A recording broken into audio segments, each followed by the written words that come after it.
Ano ka ba? Hindi. Lola. Nay. Hello po. Hello po. Jowa ko nga pala. Ay, yan na pala ang jowa mo. Marunong kaya yung magluto. Magligpit ng pinggan. Baka naman puro paganda lang yung nakuha mo. Oo nga, maglaba kaya at magkudkod ng inidoro. Kaya naman kaya. Marunong naman po ako pagdating sa mga gawaing bahay. Tanong ko lang din po, gagawin niyo po ba akong katulong dito?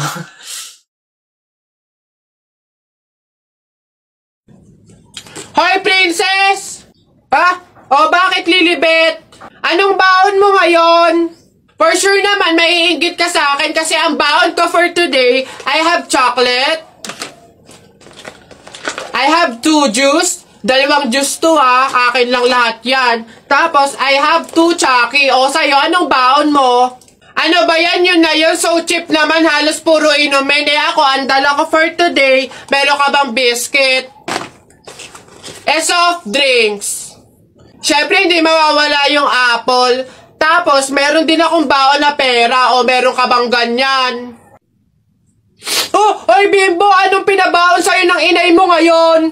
Teka lang, titignan ko. Saging, tsaka suman. Bakit? Yung sa'yo? Saging, tsaka suman? Sarap nyo na. Ako, pinabaon sa akin ni inay ngayon. Ano ba? Buko! O ano? Bulok naman ata yan Anong bulok? Hindi kaya sabi ng inay, kakapitas lang daw nito nung nakaraang taon sige na, basta sabay na tayo kumain, magbigayan tayo sige, tara!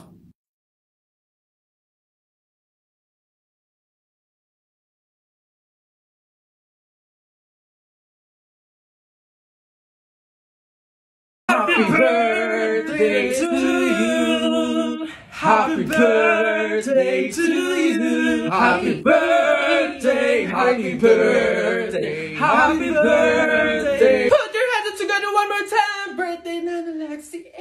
Birthday, Nana Lexi. Happy birthday to you. Happy birthday, Lexi. Happy birthday, Lexi. Happy birthday to you. Ikaw na babae ka, hindi naman tayo magkaano-ano. Kung baka pahid ka ng cake sa mukha ko, hindi naman tayo close.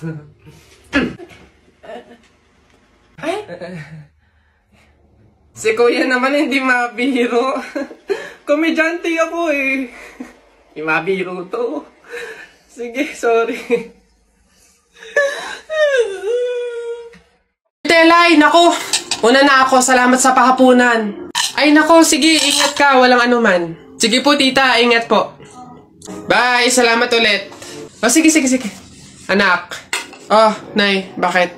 Iikot mo yung plato, bilis. Ha? Bakit, Nay? Basta pamahiin yun kapag aalis yung tao galing sa hapagkainan, iniikot nila yung plato para walang mangyaring masama dun sa aalis. Ha? Ganun ba?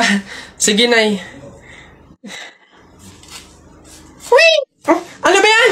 Ikaw talagang bata ka? Ha? Nay, sabi mo iikot yung plato. Iikot mo na ayos. Nay, sorry. Pag sa bastos talaga ng batang.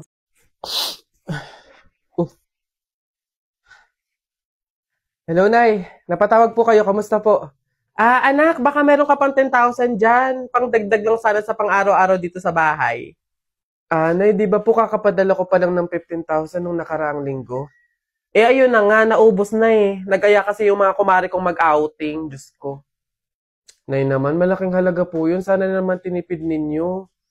Hindi po ganun kadali kitain yun May pasensya na po, hindi po ako makakapag-abot pa ngayon. Wala din po ako. May mga bayarin din po ako dito tsaka gastusin pang araw-araw. Teka, ang yabang na itong sumagot Kung makapagsalita ka, para ang laki ng kasalanan ko Nakapag-abroad ka lang, ganyan ka na magsasagot? Puro ka lang naman pasarap dyan? Singilin kaya ka sa pagpapalaki ko sa'yo. Huwag ka mag-alala, hindi ka namin kailangan. Kaya namin nang wala ka. Sobra naman kayo, Nay. Hindi naman po ganun kadali magtrabaho dito sa abroad Kasi lahat salo-salo mo. Yung kapag nahihirapan ka, Yung may sakit ka, nalungkot ka, wala. Ikaw lang mag-isa. Wala kang katulong, wala kang karamay. Pero Nay, bakit ganun? Yung isang beses ka lang hindi nakapagbigay pero parang buong pagkatao ko na yung hinisgahan ninyo. Itong pag-a-abroad ko, Nay, kayo naman po yung may gusto nito, di ba? Hindi po ako. Gusto ko po kasi, Nay, maging doktor talaga eh. Yung makakapagbigay ako ng tulong sa mga tao. Yung makakapaggamot ako ng libre. Yun talaga, Nay. Kaso mahirap kasi tayo eh.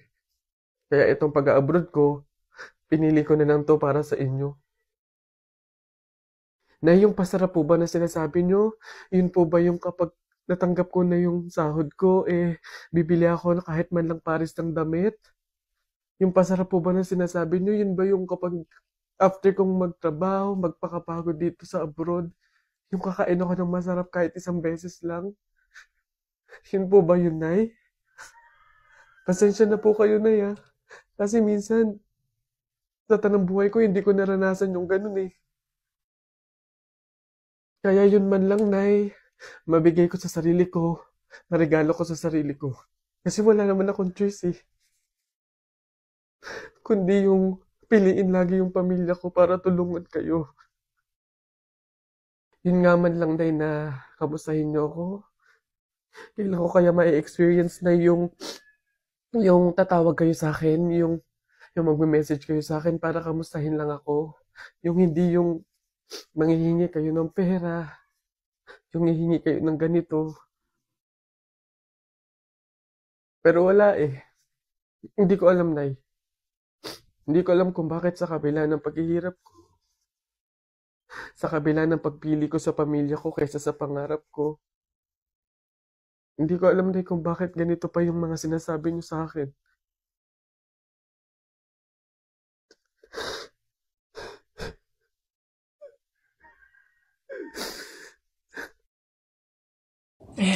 Pabili po!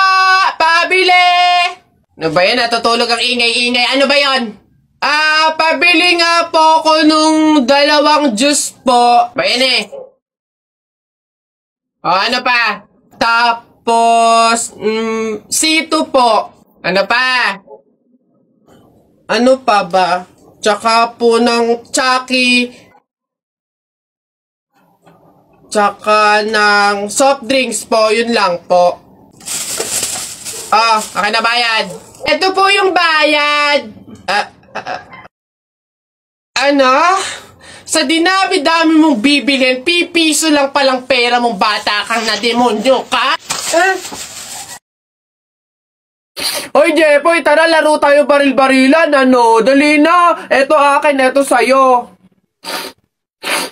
Ayaw mo tignan natin kung hindi mo pa ako papansinin kapag binanatan na kita ng mga flip-top ko. Nakita ko nanay mo pumunta sa Cubao, walang pamasahe, nag-shortcut sa puwet ng Kalabaw! Ayaw mo pa rin talaga mamansin ha? Nakita ko kuya mo pumunta sa pier, ini-sniper ko, laglag diaper!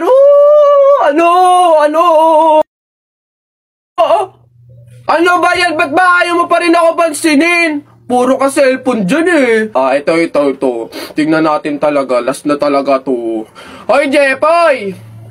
Kumain ka ng biko. Para bukas, ikaw na bebe ko! Nung magagawa, laging natutulala, iyong malaka. Kilig yan! Napipiko na ako sa'yo ayaw mo mansin Aray! Ano ba kasi ginagawa mo dyan? Puro ka cellphone dyan eh. Siyempre, naghahanap ako ng pwedeng i-post ko dito sa Instagram kasi ang dami ko ng followers. Kaya pala, gusto ko din dumami yung Instagram followers ko. Paano ba yan, Jepoy? Basta balong ganito na lang gawin mo. Pumunta ka sa TikTok account ni Kuya Kenkoy, tapos click mo lang yung link doon sa bio niya. Ayun, doon mo malalaman kung paano dumami yung followers sa Instagram.